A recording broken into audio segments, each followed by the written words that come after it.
administration's armed crackdown on its critics.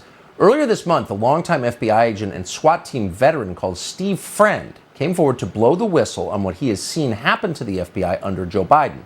And what he said was shocking.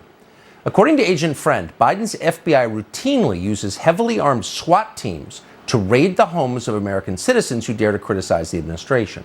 Now, to be clear, these are people who pose no danger to anyone. These are people who haven't even been accused, much less convicted, of a violent crime.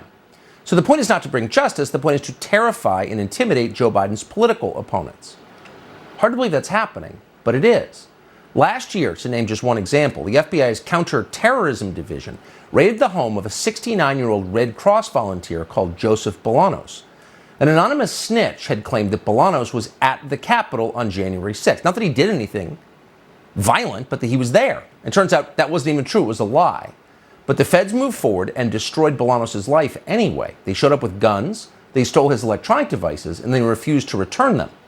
The whole experience was so traumatic that Joseph Bolanos suffered 2 strokes. Well, on September 19th, the FBI suspended Agent Steve Friend for daring to reveal what was happening, these abuses. Now, it's illegal under federal law to punish whistleblowers, but the FBI did it anyway.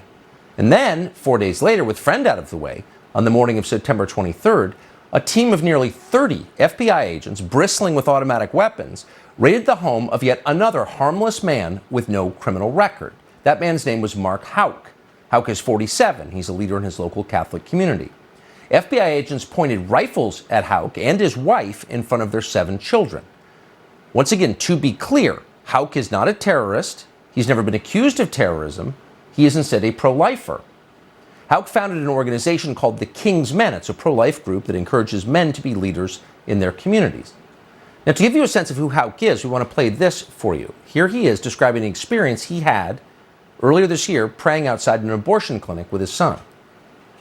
A woman came out who had an abortion, and we offered her some post-abortion healing. And, we just said, we'll pray for you. And as we were praying, the sorrowful mistress, I brought my son over. I said, come on, let's kneel down. We're going to do this, and we're going to leave. She got into it. She started attacking us personally while we were praying the sorrowful mistress. I said, son, this is what the Lord's talking about when he said they hated me, they're going to hate you. They persecuted me, they're going to persecute. I whispered this to him as she was spewing all this vulgarity onto him and me. Mm. And, I just told him, this is what it's going to take. This is what we have to do. This is part of the journey. So that's Mark Houck. Now, he's a religious man. Not everyone is a religious person. Not everyone agrees with Mark Houck. But there's no doubt that Mark Houck is a nonviolent person. In October of last year, Houck was standing outside another abortion clinic in Pennsylvania. He was joined again by his 12-year-old son. That's when a man approached and began harassing the boy. So to defend his son, Houck pushed the extremist back. That was it. Local police looked into it. The district attorney's office looked into it. Nobody pressed charges against Mark Houck because it's not assault to protect your son from an extremist who's attacking him. But the Biden Justice Department decided to revise this view, and they charged Mark Houck with a federal crime, a felony, obstructing abortion access. There was no evidence that he had obstructed abortion access, but that's what they charged him with. Now, Houck learned about 3 months ago that the DOJ planned to charge him, and he offered to turn himself in voluntarily.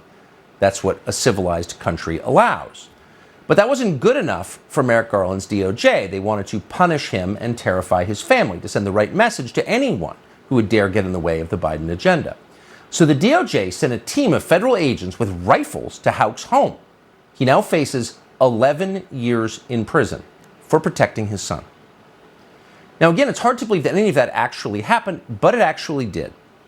And to confirm it, we are joined now by Mark Houck's wife, Ryan Marie Houck. She was there when the FBI raided her home and took her husband away. Mrs. Houck, thanks so much for joining us.